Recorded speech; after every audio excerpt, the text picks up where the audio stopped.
Thanks for keeping it locked. You tuned into the Man Up Sports Show, and we are talking Mike Vick for MVP. This is part 3 of our special. We got David Jones with us, hanging in tough with us, and he playing hurt, man. Always. Big D putting it down. So, man, we talked about everything. Mike Vick being in Atlanta, the dogfighting thing, and Tony Dungy, Don McNabb. We scattered the subject. Let's just answer it once and for all. D, in your opinion, is Michael Vick the MVP this year? As of right now, yes. And the reason why I say yes, number one, they're winning. Bottom line, they're winning. Number two, if you take Michael Vick and put Kevin Cobb back in, they'll be lucky to go 500. Kevin Cobb's just not ready. Number two. I thought he played decent. Come on, man. Okay, you know how I like to break down a game as like I'm a coordinator. If Kevin Cobb is in that game, I'm going man-to-man, and I'm bringing the house. I'm bringing the house because he's not ready. He can't read coverages. Now, if you give him time to sit back and throw the ball, yeah, he's nice. As if 75% of the quarterbacks in the NFL, if you give him time to throw. But Kevin Cobb don't know when to run. He don't know when to pass. He don't know when to sit down. He don't know when to go walk to the bench. I think you raise a pretty decent point. I think that with Michael Vick, the Philadelphia Eagles are a Super Bowl contending team. Exactly. But I think with Kevin Cobb, they're a playoff team. I don't think they're a Super Bowl team. They're a wild card team at best. Hey, Kevin, if you're listening to the show, Dave Jones just ain't giving you the nod, man. It's just how it goes. Well, I'm not giving him the nod because he just doesn't have the experience under his belt. Does he have the tools? Yes, he does have the tools. The only thing we're really talking about is the MVP. Is it Phillip Rivers or Michael Vick right through here? Everybody else, you are playing for third, fourth, and fifth. Plain and simple. I'm and right now, it's by record. So, honestly, it's a toss-up right now. I'll give you my MVP list. If I had a ballot, this is what it would look like as of today, right? Rivers, Brady, then Vick. Here's my issue. Michael Vick is balling, right? I mean, there's no doubt about it. Michael Vick is balling. He's thrown for over 1,600 yards, 62% of his passes, which is a high for him. 11 touchdowns. I mean, you can just go on and on and on. He's balling. Highest quarterback rating he's ever had. He's balling. My only knock is he's only played 6 games. 5 games, 6 games. So I would like to see that same production throughout the rest of the season. If he continues, sure. But today, I got to give my nod, slight edge, to the 2 guys who have done it all year. Phillip Rivers first for those type of numbers is just crazy. And then Brady. I mean, you lose Moss. You plug in. I have to go with Rivers, though. And the reason I would. Rivers is first. Rivers is because he doesn't even have Antonio Gates to throw to or the other guy that was in a contract. Vincent Jackson. Yeah. He's doing it with nothing. Yeah. Exactly. He's doing it with me, you, and Kendall out there. He is. And I'm in the slot. It's me work. I'm in the slot. I come in on third down. I come in third downs, and I'm back to get water. I'm sorry. Short yardage, D. You short yardage guy. You throw me a screen pass, I get you 4 yards, and then I raise my hand and see who replaces. Plain and simple.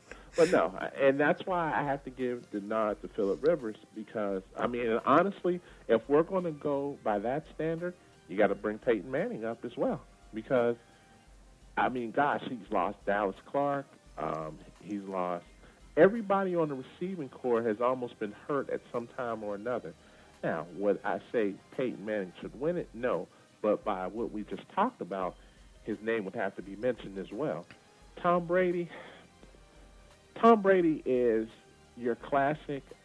I think he's a great quarterback. No disrespect to him. He's a system guy. He's the master of the system. And when I say he's the master of the system, Bill Belichick is one of the best coaches that have come around. I mean, his system is like, you remember how we used to talk about Denver and running backs? Yeah. I mean, basically, I don't care who you put back there, me, you, or Kendall, and we're going to get 1,500 yards rushing, and when we go to the next team, we can't get 400. Yeah. Which we saw. I think, honestly, out of that whole line of Denver running backs that went over 1,000 yards or 1,500 yards, I think Terrell Davis was the only legit one out of the whole bunch. I think the rest of them were pretty sorry. He's the master of his system. Yeah. He's the master of his system. So you think Tom Brady has just mastered Belichick's system? I don't know, exactly. Man. I mean, the dude think he's mastered his system. I mean, he can't run. We know he can't run. He has a pretty good arm. I'll give him that. He has a pretty good arm. But if you sit down and look at Tom Brady, the thing I respect about him most, he watches those tapes. He's a professional. He comes prepared to work every week. He knows every offensive player's position. For each play, he knows what all 11 guys are supposed to do. He watches the defensive scheme, so he calls audibles. He knows what to do in every situation. See, that's the difference between a great quarterback and a quarterback that plays just off of talent. Michael Vick is getting there. Like, with Michael Vick, we know Michael Vick can drop back, and everybody's praying, please sack him, because if you don't sack him and you let him get outside of containment in the pocket, everybody's nervous because they know he can break it for 40 or 50 yards. What we haven't seen in Michael Vick yet is we haven't seen him call an audible. We haven't seen him read the defense to the point where he knows the blitz is coming. He's basically telling the defense, bring it, because if you miss, it's over. Which I think he can get there. So what's your top three right now, D? What do you got, Rivers, then Vick? Or MVPs? MVP. I'm going to stick with Vick right now. You got Vick? Off of what the description of MVP is. Again, like I said earlier, if we're going to go by statistics, it's Phillip Rivers. Your third guy? So you got Vick, then Rivers. And I'm going to go with Peyton Manning. Vick, third. Rivers, Manning. I got Rivers, Brady, Vick.